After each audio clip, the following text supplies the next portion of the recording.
mutegeri mwende o Mbere TV nkatho cha mwanya kiwe no ntubogwatanira nani kiri ogima bwaku bwa mwere ore nkwera ntuko chionde ogima bwaku nebu Mbere nikyo no ntigaira ngo kuretera ataramu kenda bagutareria mantu jege ogima bwaku bwa Mbere ni mukureteri ntuko chionde ukambita mwendwa mwiti na ntuko enaru atore na daktari atotareria mantu jege lifestyle diseases.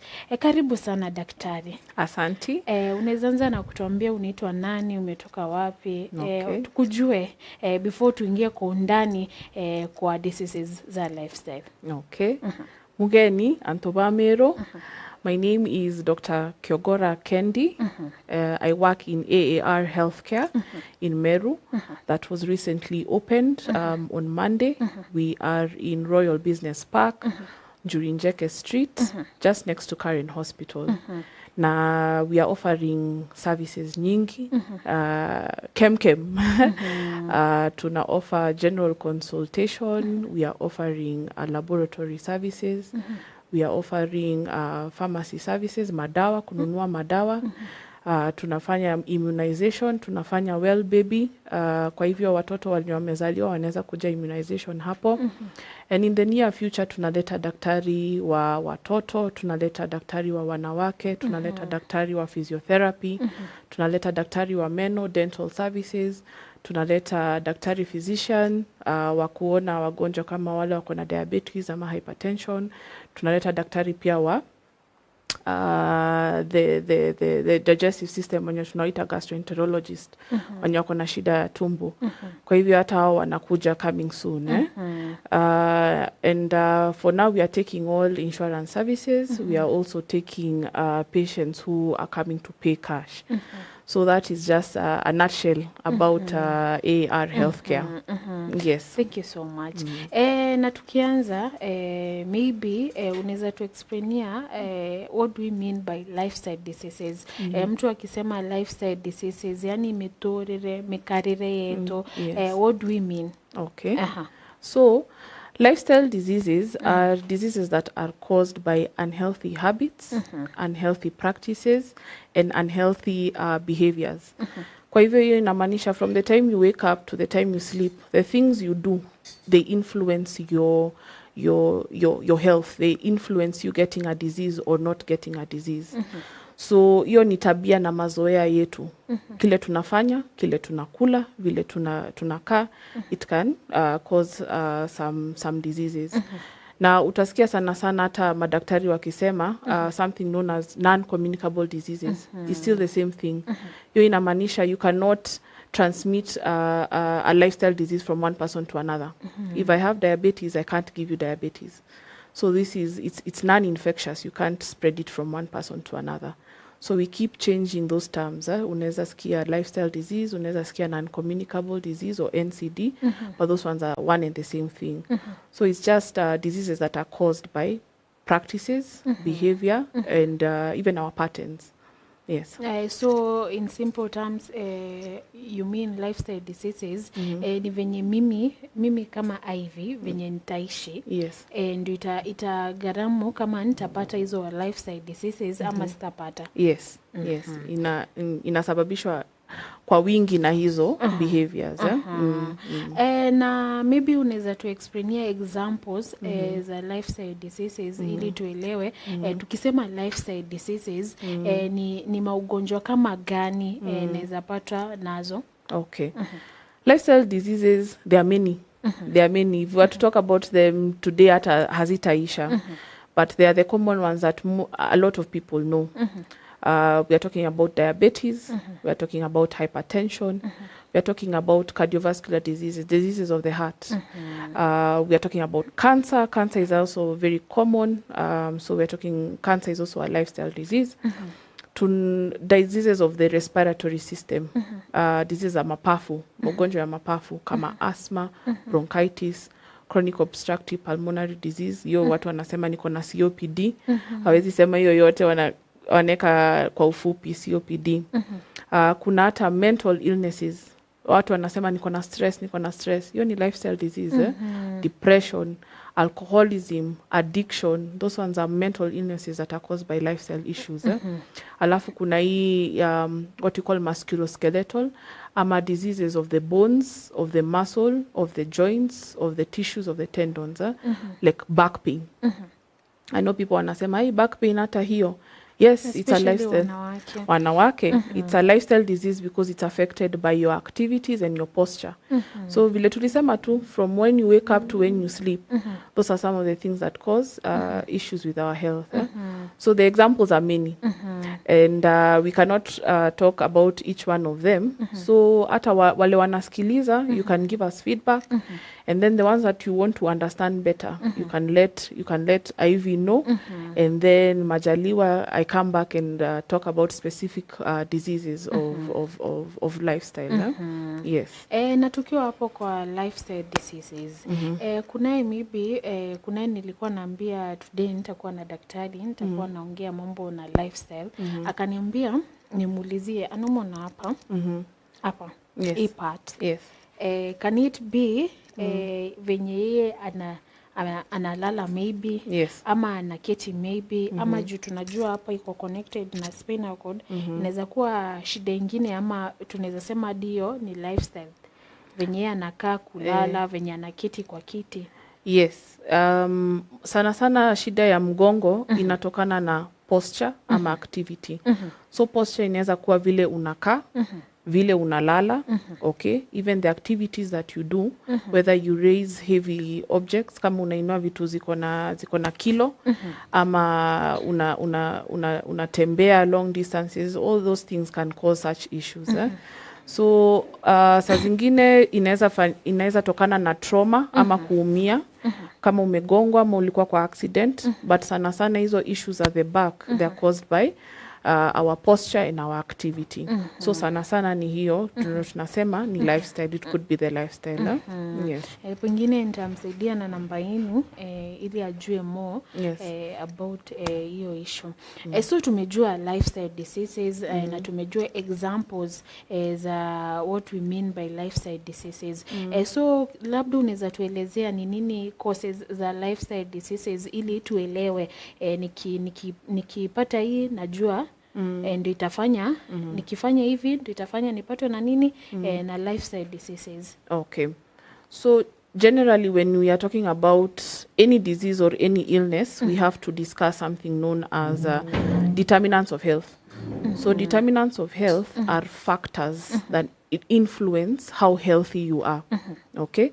So we have to understand that one first. And there are various factors. There are biological factors. For example, your age, okay, can determine whether you get a disease or not.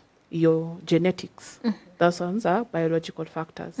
Alafu tuko na kitu kama behavioral or social cultural factors. The things you eat. Unajua Wameru wanapenda githanda. Okay, that's a cultural factor.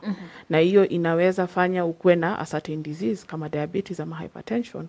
So those ones are cultural or social factors or behavioral factors. Alafu tuko na kitu inaitwa environmental factors. Like air pollution, water pollution. Air pollution inafanya kitu kama asthma ama bronchitis. Ina affect asthma or bronchitis. Okay? So your environment can cause certain diseases. If it's water pollution, watoto wanahara. Ama hata sisi wenyewe tunahara. So diarrheal diseases from water pollution. Alafu kuna kitu inaitwa social economic factors. What is in your pocket? You know, your salary or what you earn, that's economic factors. So if you do not earn much, you're limited to a lot of things, what you eat, okay, hygiene. Sasa unaona economic factors inaweza sababisha certain diseases, okay? So that's what we call determinants of health. But when it comes to lifestyle diseases, we divide them into two. Kuna controllable factors or causes and uncontrollable causes, okay? And it is in the name. What you can control and what you cannot control, okay? So we'll begin with what you cannot control. One of them is age. You cannot control your age. Every year you get older, okay? And kuna diseases zinakuja na age kama hypertension, diabetes. Zinaonekana sana sana na walio wazee. Pia young people get them, but it's mostly common in old people. So that's an uncontrollable factor. You can't control it. The second thing is gender. You know, you cannot control being a man or a woman. And there are some diseases that are associated with being a man or a woman. A good example is breast cancer. Being a woman alone inaweza kufanya upate breast cancer. It predisposes you, what we say predisposition. It predisposes you to getting breast cancer. Not that men don't get breast cancer, it's just that it's seen in women a lot of the times. Okay? Heart disease is seen in men. 3 out of 4 people with heart disease are men. Not that women don't get it, but it's mostly in men. Hiyo nimejua leo. Sasa unaona kukua mwanamume inakupredispose kupata heart disease. Tunaelewana? Then another factor that you cannot control is your race. Whether you're African, kama we ni mzungu, kama we ni Asian, you can't control it.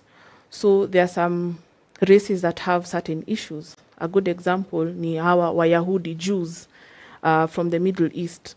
They get diseases like cystic fibrosis, Gaucher's disease. And not that the other races don't get it. It's just that tunaiona sana sana hapo. Hypertension is seen in black people, Africans and African Americans. Not that the rest don't get, but inaonekana na watu wako Africans from African origin.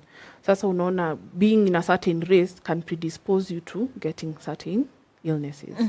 So even a race is something that you can't control, but it can predispose you to getting a certain disease.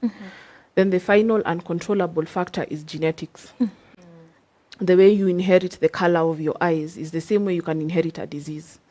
So kama mama yako ako na shida fulani, na shosho yako, na your great grandmother, you can inherit them. So hiyo kitu ni ukweli ya that unaweza patwa na BP simply because your mother has it. Yes. Na can maybe mamangu ako na BP naweza jiprevent mimi na maybe nimeona trend shosho yangu ako nayo, sijui auntie yangu ako nayo, mamangu ako nayo, maybe mimi mwenyewe naweza avoid kupatwa na BP though najua the genetic. Can I avoid it? Well, you can. Unaweza avoid through lifestyle changes. Ukijua a certain condition is in your family, then unaanza mapema kujitunza. Because later on there's a high probability that you might develop that condition. So unaanza kujitunza mapema so that you don't develop it earlier. Tunaelewana? So there are some conditions in ziko kwa genetics. So unaweza avoid by lifestyle modification, which we shall discuss as we go along. So you can prevent it. You can prevent it, but ikiwa very strong in the genetics, you'll find that most likely you'll tend to develop it along the line. As ukiendelea na maisha, una develop your condition. Yes. So juu tumejua lifestyle diseases, tumejua examples za lifestyle, tumejua ni nini hufanya mtu apatwe na hizo lifestyle diseases. Then maybe mtu ashapatwa na hii lifestyle disease. How can they manage the lifestyle disease? Okay. Before you even go to the management, hiyo tulikuwa tuna discuss the uncontrollable factors, the ones that we can't control, but they are the ones that we can control, like what we eat, our diet, whether we exercise, those ones are controllable. Whether we smoke or not smoke, hiyo unaweza control. Whether you drink or you don't drink, sleeping habits you can control. So those are the uncontrollable factors. So the controllable factors, sorry. So once you understand what you can control, then now we go to management of these diseases. And the management of lifestyle disease is prevention. Here up on where the weight is. Once you prevent a lifestyle disease, then you are good to go. Because once it develops, then you have to take medication. And most of the time, it's for your whole life. Lifetime. Ni lifetime. Sawa. So there are various categories or other stages of management. There is primary management, secondary management, and tertiary management. So primary management is preventive. Sawa. So preventive management is lifestyle modification. We start with exercise. Exercise and weight management. It's important to exercise because there are a lot of things that you prevent, that exercise prevents. Exercise prevents diabetes, it prevents hypertension, it even prevents stress. When you exercise, you prevent stress. Sawa sawa. So mtu akuwa na stress, piga tizi, utakuwa sawa. Okay? Inasaidia. And even a later day when we are talking about stress, we'll see how some of these things can help with stress, like exercise. So ideally, we should be exercising 4 times a week for at least 30 minutes. So 4 times a week for 30 minutes. Wow. Na hiyo exercise inafaa ku get your heart pumping. Kwa hivyo kama unatembea, si kama unatembea kwenda harusi. Unatembea with a purpose. You time yourself so that you get the heart pumping. So those are cardio exercises. Those are resilient exercises that build your resilience. And so that's much of exercise. That's number 1. Number 2 is diet. What you eat is very important. Na diet modification tunasema low sodium, low sugar, low cholesterol. Inamaanisha punguza chumvi, punguza sukari, punguza mafuta ama red meat. Sawa sawa. Na sasa ukipunguza hiyo unaongeza your fruits and your vegetables. Unapunguza alafu at the same time kuna vitu unaongeza your fruits na unaongeza your vegetables. Na hata ukikula hivyo is what we call a balanced diet. Any food that you eat, make sure it has a protein and a carbohydrate and a vitamin or a source of mineral. Okay?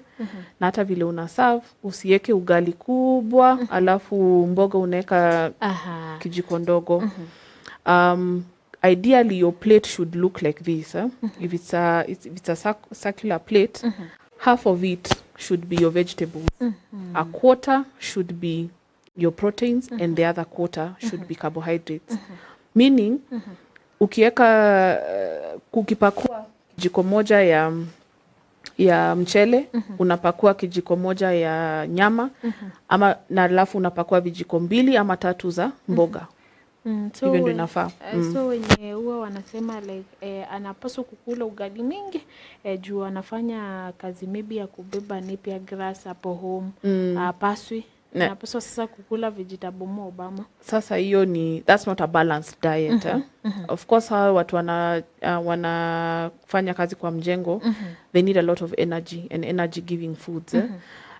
Lakini sasa wa make sure wakipakua ugali 3 wamepakua mboga kama 6 hivyo. Tunaelewana? So we kula hiyo ugali lakini sasa pia hiyo mboga ikue nyingi as well. So hiyo ndio maneno ya diet. The third thing is stress management. So long as you're alive, stress is unavoidable. So stress utapatikana. Hata Biblia inasema there are troubles in this world.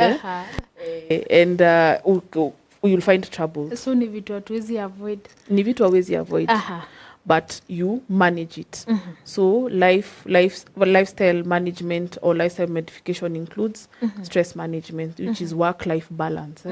You balance your work life, you balance your home life, you balance your relationships, you balance your finances so that you avoid stress. The other thing is rest and relaxation. We prevent lifestyle diseases by sleeping. As simple as sleeping, getting enough rest in your body. It prevents a lot of build-up of toxic chemicals that cause some of these diseases. So hadi kutolala ni kitu ingine? Kutolala ni kitu ingine. Na tuko kwa culture ya we will sleep when we die. No, you'll die. You'll die if you don't sleep. You'll die when you don't sleep. Yes, you'll die when you don't sleep. Kwa hivyo lala na enjoy your sleep and get good quality sleep. Sleep is designed to restore your body. So you have to sleep. Pengine maybe unaweza tuambia mtu anapaswa kulala maybe how long, like tukisema kulala hatumaanishi ulale the whole day. Unajua kunaye atasema daktari alituambia tulale. No, there's a difference between kulala na laziness. Yes, so ideally for an adult 7 to 8 hours is ideal ya kulala. Of course inaenda ikibadilika na ages, because when you're a baby you sleep up to 18 hours a day. But ukiwa adult nani atakutafutia pesa kama umelala 18 hours? So ideally 7 to 8 hours is ideal for an adult. So that is the recommended. Yes. And then sasa we are talking about avoiding alcohol, avoiding smoking. Again, those are preventive. And then sasa kuna ile regular checkups.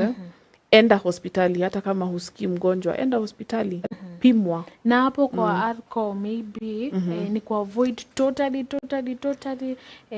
ama maybe kwa wenye maybe kunaye kwa kiuteka alcohol maybe you never know, ni ku avoid kabisa ama maybe ni ku reduce ama Well, kuna watu wanasema siwezi acha alcohol hivyo. So if you cannot avoid taking alcohol completely, take it in moderation. Watu young wanasema usi overdo. Okay, take it in moderation. A beer a day is enough. Don't overdo it. But for smoking, avoid it completely. Like there is no benefit of smoking. In fact, it makes everything worse. So with alcohol, you can do it in moderation, okay?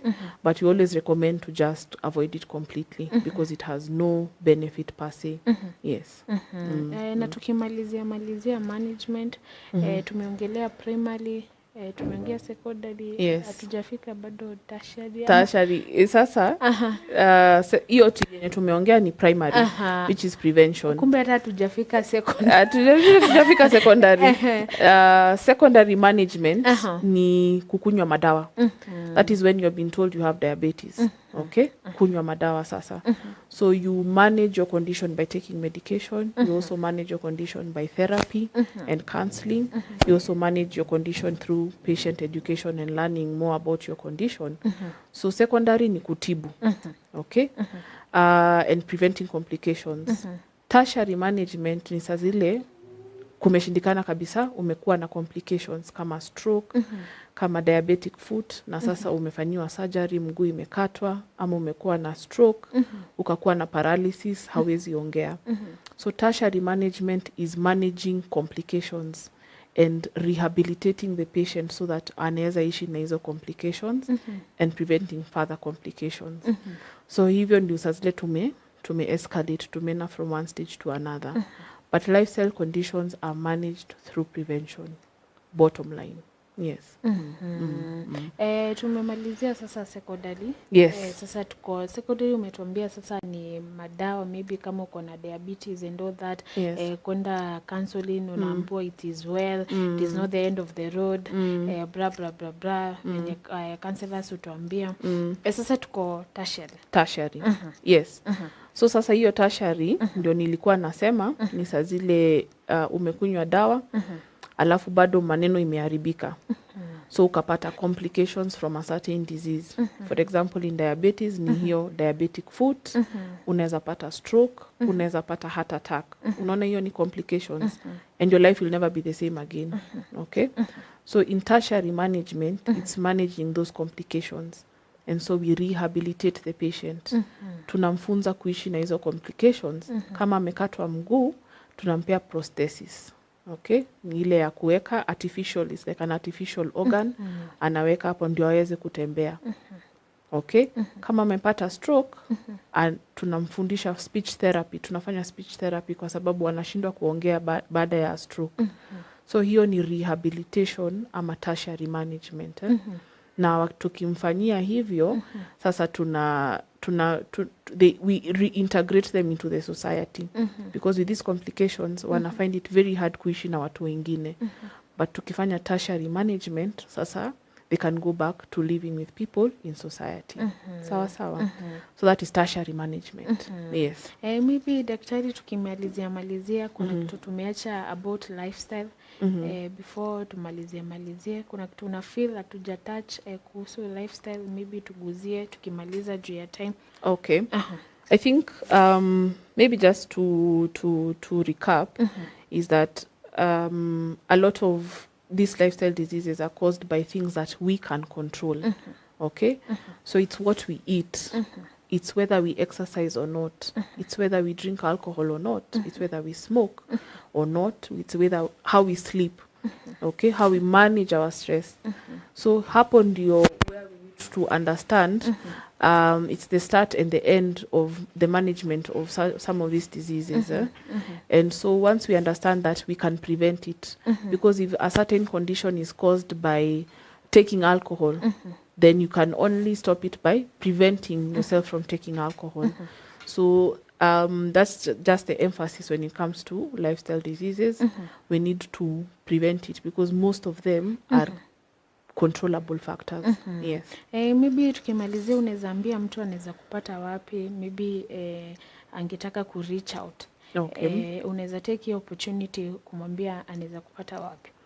All right. So, as I said earlier, I work in AAR Hospital. Iko hapa Royal Business Park, Njuri Street, just next to Karen Hospital. Ukifika hapo, hata ukishauti jina yangu, nitatoka nikuchukue. Ukisema I want to see Dr. Kiogora, you'll find me there. So you can find me there. Of course, there is always a way you can reach out to Meru TV. They can get in contact with me, especially with questions, and I will do my best to get back to you as soon as possible. Yes. Asante sana daktari. Asante pia. We don't take it for granted. We Thank are you. humbled. Thank Iboega sana mutegeri mwende o Meru TV nontubo gwatanira natu. Ore nkwera ntuko chionde ogima bwaku ne bumbere. Ikyo nontu ngati ntuko chionde kumenya mathina jaria jomba kwithirwa je kwagagia mwiri-ini jwaku ni mukureteri ntuko chionde ukambita mwendo mwiti tutirimane kaire kiumia twetete twaririe mantu jaku jogima bwa mwiri okaire ogima bwaku ni bumbere.